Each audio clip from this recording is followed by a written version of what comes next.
Hey, how's it going? It's Leland here with another video, and today we are going to be talking about ball pythons. So, the ball python, also known as the Regus or royal python, it's a very, very popular snake, probably the most popular snake in the pet trade around the world. They've been kept for so many years.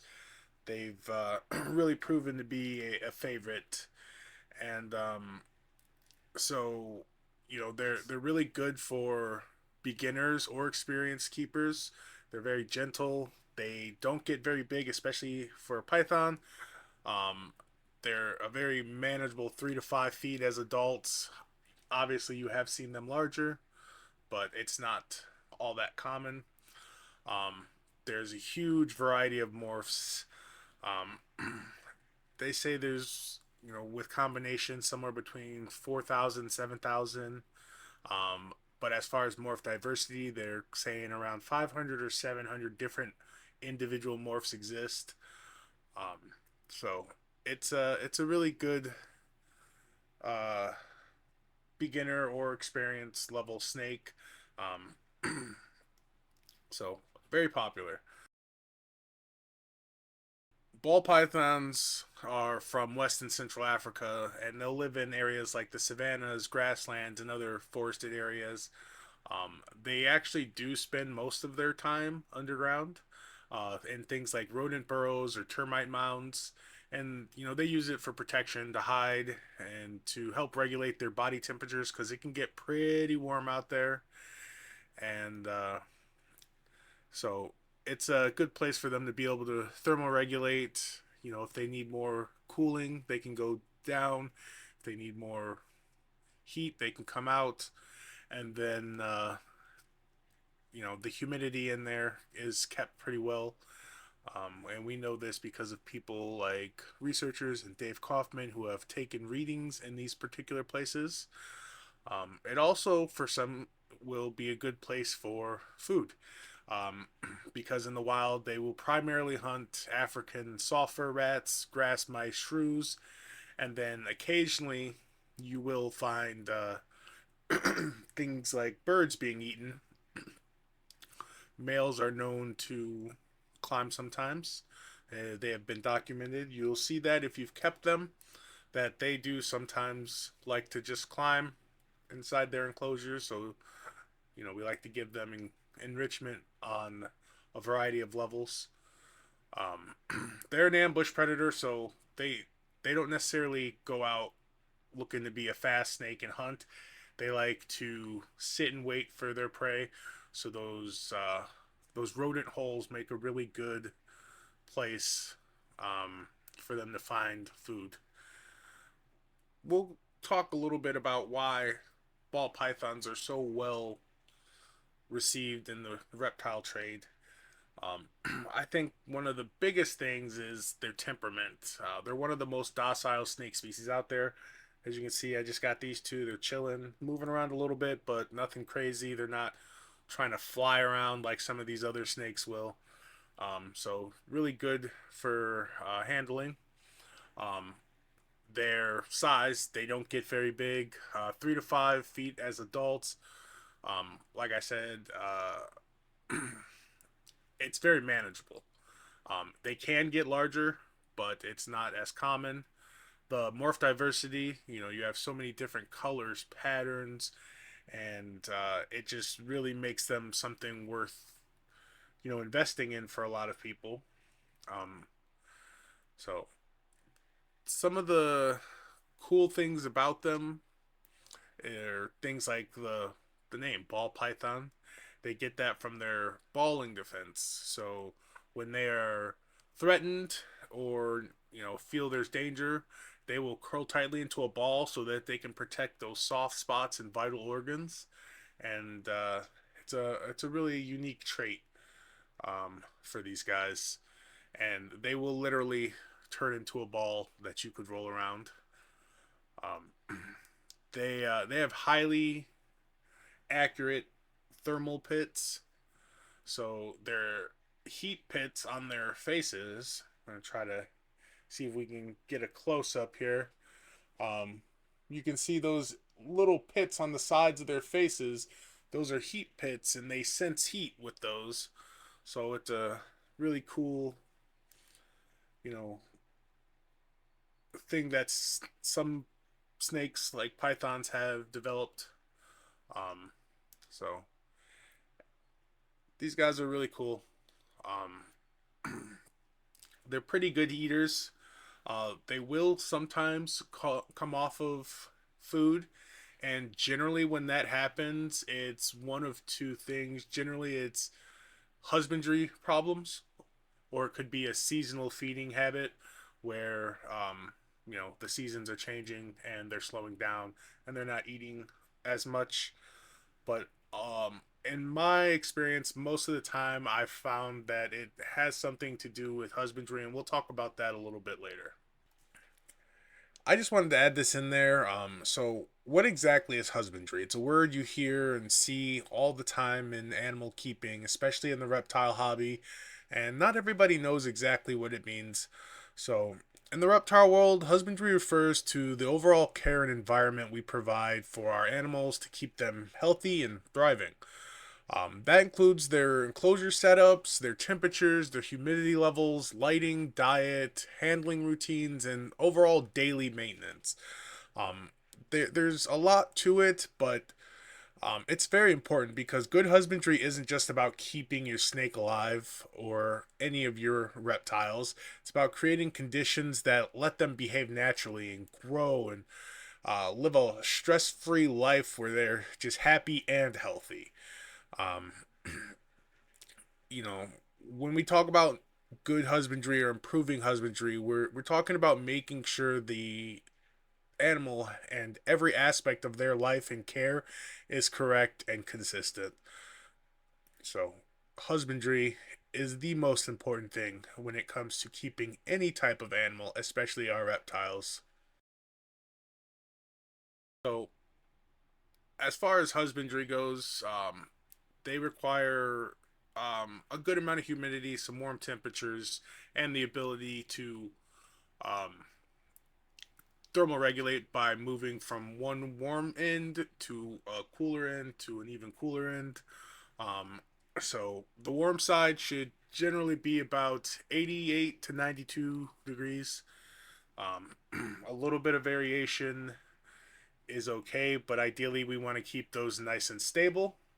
The cooler side should be around 76 to 80 on the cool side. And then at night, like in the wild, temperatures do drop. So we are okay with our temperatures dropping around 72 ish, 74. As long as it's not a prolonged period of time, they should be fine. And then when they're shedding, or I'm sorry, when they're not shedding, humidity should be between 40 and 60%. They do like it pretty humid. And then when they're shedding, it's always good to increase that to 75 to 80% humidity. Um, and there's multiple ways of doing that. You can provide a shedding box, which is just an enclosed box with a hole cut in it with something like sphagnum moss, and you keep it moist and it keeps a higher level of humidity. Um, my go to way is to just um, pour water into the corners of my enclosure and let the water soak down through into my cocoa substrates. And it's got two other layers to help prevent them from sitting on the um, the super sopping wet soil type substrates to prevent health issues, which we'll talk a little bit about later. Um, they should have 2 to 3 hides as well, one on the warm side, one on the cool side. Sometimes people like to add them in the middle. Um, the environment should have a lot of clutter. A lot of people will have, their hide on the warm side, their hide on the cold side, and then nothing really going on in between. And that makes them feel insecure. So it's always good to have a lot of clutter. I like to use cork bark to make sure there is a path that is hidden to get from one side of the enclosure to the other. There's other ways you can do that. That's just the way I particularly do it. So it's kind of a cluttered environment is good for them. Um, and then for size, as hatchlings, 10-gallon or equivalent. Some people like to use tubs. I don't know the size of tubs off the top of my head. As far as tank size for juveniles, we're looking at 20 long to 40-gallon, depending on how large the snake is, or something else that's 36 by 18 by 18, tub wise. And then as a adult, generally we want a 4 by 2 by 2 that gives them a lot of space, that gives them enough room to spread out and stretch, and to have room to be enriched. And enrichment is a very important part of keeping snakes as well. And what that means is we want to have stuff in there for them to explore, to climb on, to climb in. I keep a lot of plants, cork bark, vines. Some of them will have sky hides attached to the top. It just depends on how much they like to climb. So it's always good to have a lot of enrichment for your snakes. It also helps to add to the feel of being, secure. Um, I like to use the PVC enclosures because it's easier, because they're lightweight, they're simple to put together, they're cost effective, and the sides are already blacked out, so you don't have to worry about that. Um, Things like these glass enclosures, you have to, well, you don't necessarily have to, but you should block out the sides, so it helps them feel a little bit more secure. Hey, Yeah, speaking but of there's like people enclosures and on it husbandry, playing and Oh, stuff. I have a video of me setting up one of oh these my, PVC yeah. Oh, enclosures I I think meant on speak that side. about, and you can Okay. check that out Um, right here. Um, like I said, these guys are pretty good eaters. In captivity, they're typically eating rats or mice. Juveniles, typically you will feed every 5 to 7 days, 10 to 14 days, so about every 2 weeks for adults. And as they get, bigger and older, you can do less.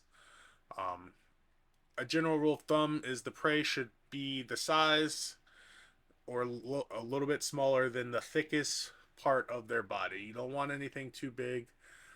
There are some people out there that like to feed massive meals and power feed, and that's just not something that is necessary. I understand why some people would do that, but yeah, it's not a must. Um, and then these are great pets, but with everything there are some concerns and some warnings.